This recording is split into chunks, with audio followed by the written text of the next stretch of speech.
Hi, welcome to valuationpodcast.com, a podcast and video series about all things related to business and valuation. My name is Melissa Gragg, and I provide online divorce, mediation, and valuation services in St. Louis, Missouri.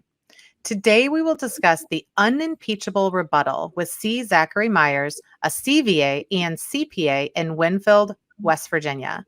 He is a testifying expert and has been qualified as an expert in the forensic accounting, taxation, business valuation, and pension valuation fields, specifically in civil, marital, and criminal litigation. There's a couple other things that you may talk about, which is, when an expert uses a technique that could potentially backfire. So what could something like that be, that they may have some good intention, but it didn't work out?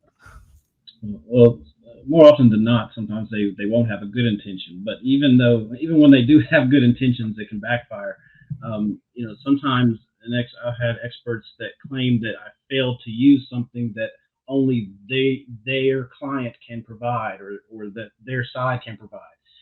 That's gonna fail for you, because you just can't work with that. That just doesn't sound good on its face. It's a contradictory sort of argument.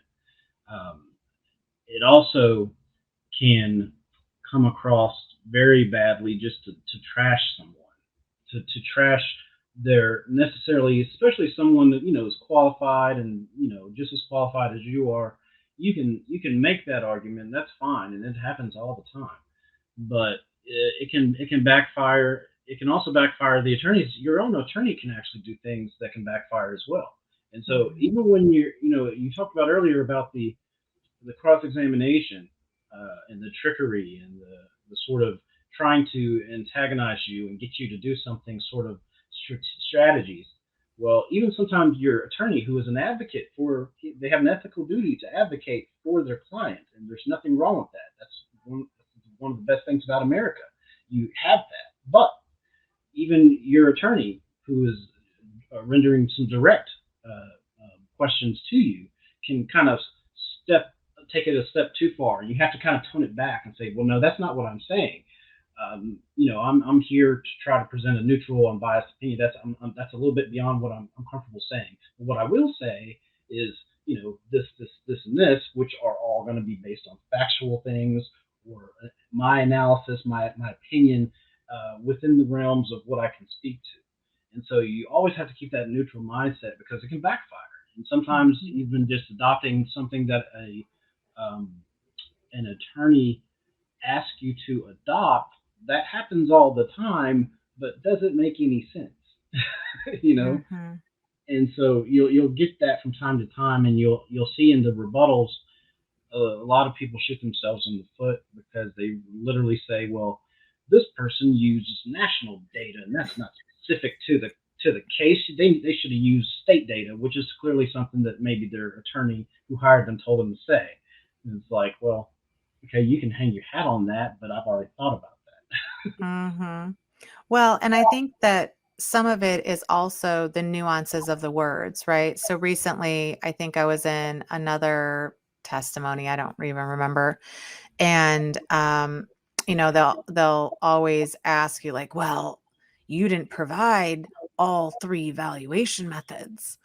Didn't you violate the standards? And I was like, well, we have to consider, but we don't have to utilize. And he's, oh, well, where does it say that? And again, if I come at it, because it is a nuance in the nomenclature, right? That's it. And they didn't know, that attorney didn't know, their expert didn't prep them, or they didn't ask their expert, because not all experts prep the attorneys and help the attorney. They just do their work and then show up or whatever. But those types of things, I could sort of get aggravated with the attorney and be like, no, I'm only supposed to consider it. I don't need to do any. Again, that's going to make me look rude, even though he was wrong, right?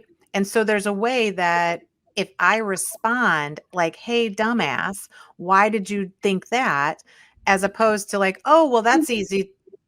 Oh, no, I totally understand where you were going there. So actually, we just have to consider it, but we don't have to explain, like that even feels different.